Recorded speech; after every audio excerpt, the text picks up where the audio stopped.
सो दोस्तों welcome to money stocks. तो इस वीडियो के अंदर हम लोग बात करने वाले हैं मल्टीपल स्टॉक्स के बारे में। तो चलिए सबसे पहले हम लोग बात करेंगे ट्राइडेंट के बारे में।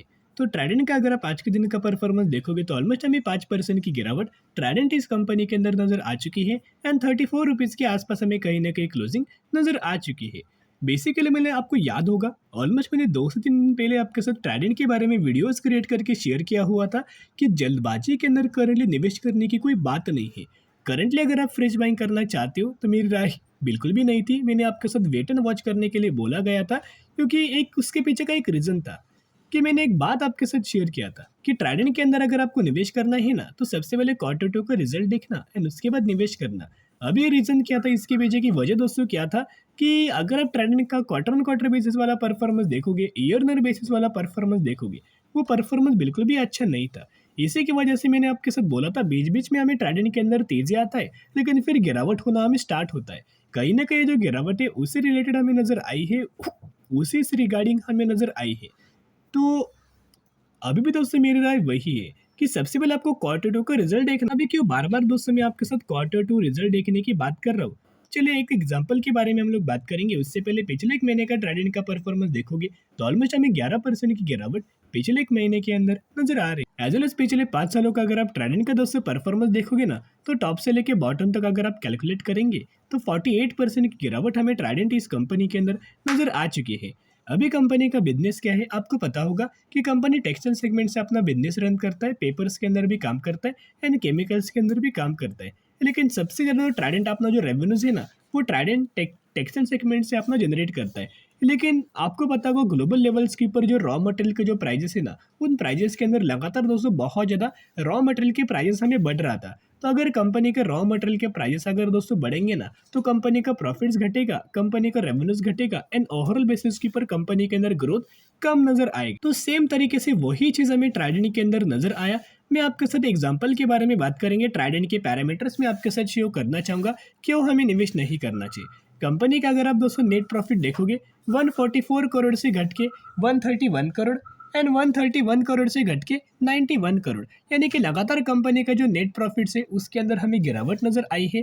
कंपनी का अगर आप अर्निंग पर शेयर देखोगे 0.29 से घट के 0.26 एंड 0.26 से बढ़ के 0.18, तो कहीं ना कहीं अर्निंग पर शेयर भी घट रहा है, रेवेन्यूज कंपनी का घट रहा है, नेट प्रॉफिट्स कंपनी का घट रहा है।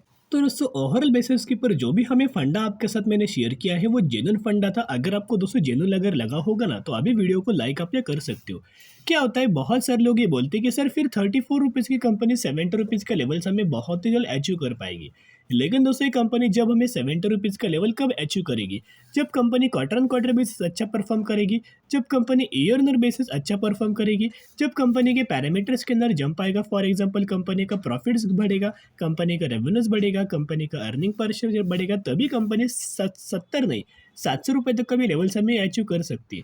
लेकिन अब वो लेवल्स हमें कंपनी बिल्कुल भी अचीव नहीं करने वाली क्योंकि कंपनी के अंदर बिल्कुल भी वो चीज़ें नज़र नहीं आई। पैरामीटर्स कंपनी के गिर रहे हैं एंड ओवरऑल बेसिस के ऊपर ग्रोथ हमें कंपनी का गिर रहा है।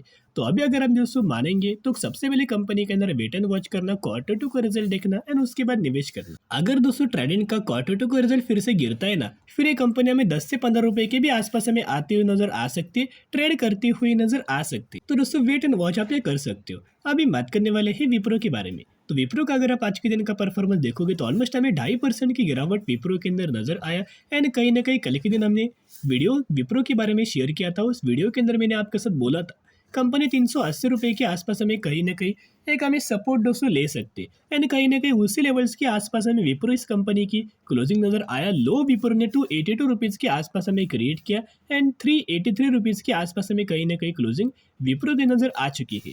लेकिन 2.5% दोस्तों विप्रो गिरा है तो क्या कोई नेगेटिव खबर है? तो विप्रो के अंदर ऑलमोस्ट पिछले एक महीने में 7.5 से लेके 8% की गिरावट हमें नजर आया।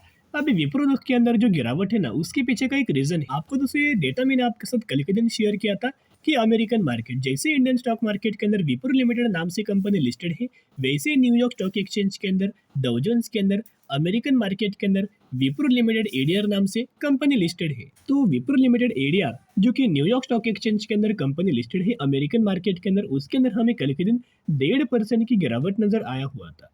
एंड ये प्राइस अगर आप गूगल के ऊपर दोस्तों डालोगे ना तो 480 रुपये के सॉरी 380 रुपये के आसपास हमें शो हो जाएगा। डॉलर्स का अगर आप इंडियन रुपीज़ के अंदर कन्वर्ट करेंगे तो 380 रुपीज़ के आसपास ये प्राइस हमें शो हो जाएगा। तो कल ही के दिन मैंने वीडियोज़ के अंदर आपके साथ बोला था 380 रुपये के आसपास हमें कहीं ना कहीं विप्रो हमें गिरावट हमें विप्रो के अंदर हो सकता है। आज के दिन सिमिलर तरीके से हमें चीज़ें विप्रो के अंदर होते हुए नजर आ चुका है। एक और रीजन था कि अमेरिकन मार्केट गिरा, इसी की वजह से इंडियन स्टॉक मार्केट गिरा, और इंडियन स्टॉक मार्केट गिरा, इसी की वजह से आईटी सेक्टर के अंदर भी गिरावट नजर आया। अभी हम बात करेंगे अपडेटेड डेटा के बारे में, जो कि सितंबर 2023 के डेटा के बारे में हम लोग बात करेंगे। अभी भी दोस्तों एक पॉइंट शेयर करना चाहूँगा, विप्रो अभी भी दोस्तों कंपनी बिल्कुल भी बुरी नहीं है, बहुत अच्छी दोस्तों कंपनी है, फंडामेंटली कंपनी स्ट्रॉन्ग है। तो मेरा अगर आप मानेंगे तो बिल्कुल भी दोस्तों विप्रो के अंदर कंपनी के अंदर माल बेचने की कोई ज़रूरत नहीं है, और ज़्यादा दोस्तों क्वांटिटी खरीदारी करने की ज़रूरत हमें पड़ सकती है, क्योंकि लॉन्ग टर्म ओरिएंटेड कंपनी है। शॉर्ट टर्म बेसिस के ऊपर आपको कोई रिटर्न नहीं मिलेगा, लॉन्ग टर्म बेसिस के ऊपर आपको रिटर्न मिलेगा। जैसे कि आपको पता होगा 2008 में दोस्तों गिरावट हमें नजर आया हुआ था, लेकिन इन गिरावट के अंदर जिन लोगों ने निवेश किया ना, उन्हीं लोगों को 2010 में फुल विप्रो के द्वारा हमें रिटर्न मिल चुका है। फिर रिसेंटली 2020 में कोविड के द्वारा गिरावट नजर आया हुआ था। आपको पता होगा एक सालों में ऑलमोस्ट हमें मार्केट रिकवर हुआ, और विप्रो ने भी ऑलमोस्ट हमें 200 से लेकर 250% का रिटर्न हमें प्रोवाइड करके दिए दिया।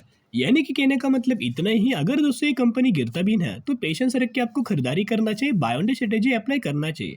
अभी अगर आप एफआईएस का डेटा देखोगे तो 6.32% का होल्डिंग था, वो बढ़ा के 6.47% का होल्डिंग किया, यानी कि एफआईएस ने अच्छा खासा माल खरीदारी किया। डीआईज अगर आप देखोगे 7.56% का स्टेक था, वो बढ़ा के 8.03% का स्टेक किया, यानी कि डीआईज ने भी अच्छी खासी खरीदारी हमें किया हुआ है। एंड एज यूजुअल पब्लिक के पास, लोगों के पास पेशेंस बहुत ही ज़्यादा कम होता है, इसी की वजह से 13.05% का स्टेक था, वो रिड्यूस करके 12.43% का स्टेक किया, पब्लिक ने माल बेचा। तो जब भी तभी पब्लिक माल बेचेगा तभी तभी एफएसडीआईस खरीदारी करेंगे, म्यूचुअल फंड्स खरीदारी करेंगे, तभी तभी कंपनी के अंदर तेजी नजर आ जाएगी। तो चलिए, जितने भी अपडेट्स हमें विप्रो के अंदर नजर आ रही थी ना दोस्तों, वो अपडेट्स मैंने आपके साथ तो शेयर की, लेकिन आज के दिन सीईओ के द्वारा एंड एमडी के द्वारा बहुत बड़ा अपडेट्स आया हुआ है। तो चलिए इसके बारे में भी डिस्कस हम लोग कर लेते हैं। All Wipro solution will be AI powered in 6 months, MD and CEO। यानी कि इनका मानना है कि जितने भी विप्रो के सॉल्यूशंस है ना, जितने भी विप्रो की कंपनीज है, वो पूरा हमें AI को लेके कवर करने वाले इनके बिजनेस के अंदर 6 महीने में। यानी कि अगले 6 महीने में AI के अंदर आर्टिफिशियल इंटेलिजेंस से बिजनेस पूरा रन होने वाला है। ये हाई एंड टेक्नोलॉजी यूज करके इनके सेक्टर के अंदर दोस्तों ग्रोथ ला सकते हैं। जैसे कि आपको बताया, Wipro is saying rapid adoption of AI in sectors like health care, consumer, finance services and with high tech and utilities following closely. जहां विप्रो हेल्थ केयर सेगमेंट से भी जुड़ा हुआ है, कंज्यूमर सेगमेंट से भी जुड़ा हुआ है, फाइनेंशियल सर्विसेज से भी जुड़ा हुआ है, एंड टेक सर्विसेज से भी जुड़ा हुआ है। तो कहीं ना कहीं अगर आप देखोगे इन सभी चीज़ों का बेनिफिट अगले 6 महीने में AI करके दिखाने वाला है। तो AI से कंपनी का बिजनेस बहुत ही अच्छा खासा ग्रो होने वाला है, एंड CEO के द्वारा जो लिया हुआ डिसीजन है वो बहुत ही अच्छा है। सेकेंड, अगर आप दोस्तों अपडेट्स देखोगे, Wipro remains resolute in ongoing transformation despite challenges CEO। यानी कि इस न्यूज़ के अंदर, इस अपडेट्स के अंदर हमें ऐसा बोला गया है कि करंटली शॉर्ट टर्म बेसिस के ऊपर और हमें प्रॉब्लम्स आपको नजर आ सकते हैं, लेकिन हम लोग अपने बिजनेस के अंदर ढेर सारी चीज़ें चेंजेस कर रहे हैं। जैसे कि AI पावर्ड हम लोग बिजनेस सोल्यूशन यूज़ करने वाले हैं, AI regarding high and technology हम लोग यूज़ करने वाले हैं, एंड उसी को लेकर करंटली उन्होंने क्या किया है, मैक्सिमम जो हायरिंग होता है वो हायरिंग को ड्रॉप किया हुआ है। अगर दोस्तों हायरिंग ड्रॉप करेंगे ना, तो सबसे पहले कंपनी को बेनिफिट्स होगा। जैसे कि अगर हायरिंग दोस्तों ड्रॉप होगा, ग्रोथ अगर बढ़ेगा, तो जरूर कंपनी के मार्जिन के अंदर भी ग्रोथ नजर आएगा। करंटली हो क्या रहा है, पहले बहुत ज़्यादा हायरिंग नजर आया था, इसी की वजह से कंपनी का मार्जिन हमें गिरा हुआ था।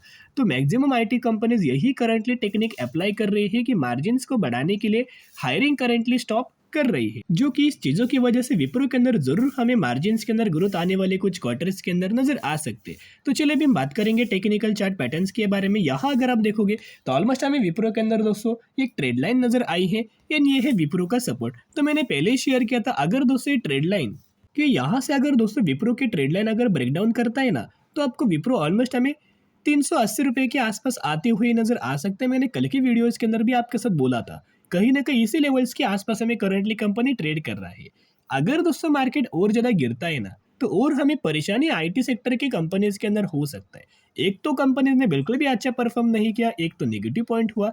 और दूसरा अगर आप देखोगे मार्केट अगर ओवरऑल बेसिस के ऊपर गिरेगा, नेस्टेक अगर गिरेगा ना, तो सबसे ज़्यादा इम्पैक्ट आईटी सेक्टर के अंदर आएगा एंड आईटी सेक्टर के स्टॉक्स के अंदर भी गिरावट हमें नज़र आ सकती है।